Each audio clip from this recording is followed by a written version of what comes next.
Hello everyone! Magluluto ako guys ng creamy butter chicken.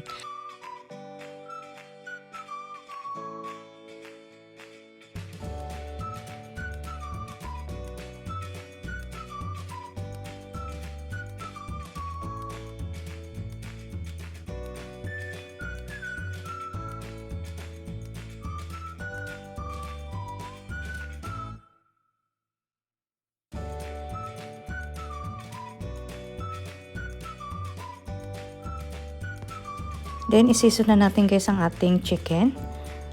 Lahat ng part ng chicken guys, kabilaan, lagyan lang natin.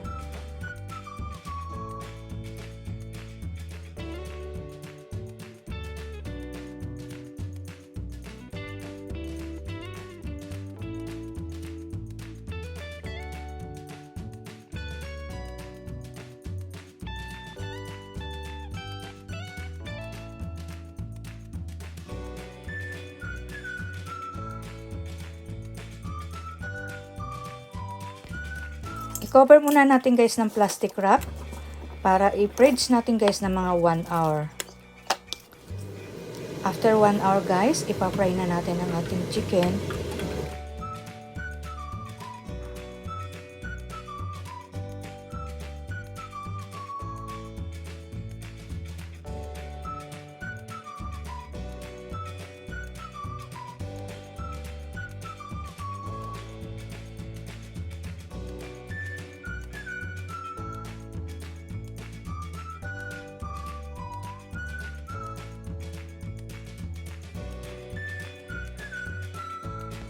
Itong carrots and potatoes guys, i-oven naman natin, i-bake natin ng mga 400 Fahrenheit for 20 minutes.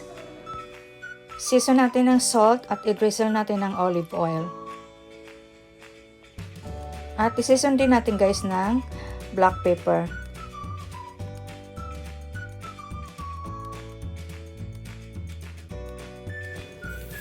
Same pan guys, ilagay naman natin yung spinach natin. Lagyan natin ng salt. Pag ganito na guys, i-set aside muna natin. Dito naman guys sa isang pan, maglagay tayo ng 1 tablespoon of butter.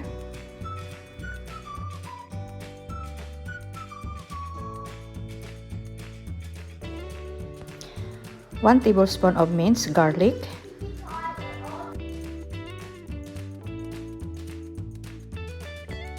Maglagay din tayo guys ng mozzarella cheese. Tsaka 1 tablespoon of garlic, herbs, parmesan cheese guys. At maglagay ako guys ng chicken broth, 1 cup. At 1 piece of chicken cube.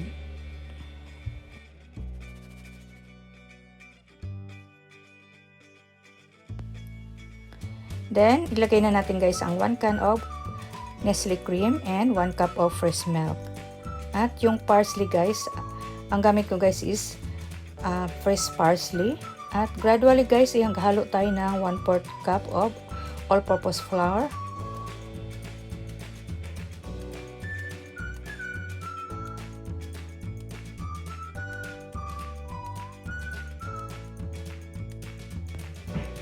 Then, ilagay natin guys yung ating potato sa ating baking pan na pagsasalinan natin. At ilagay na natin guys yung ating mga chicken.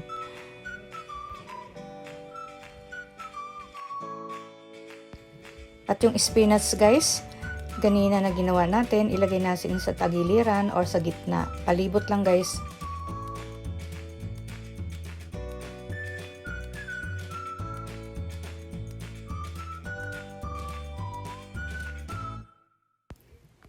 Now guys, ilagay na natin yung ating sauce na ginawa natin. Iayos lang natin guys na makover lahat ng chicken. I-bake naman natin to guys ng mga 40 minutes. After 40 minutes guys, ito na, luto ng ating chicken.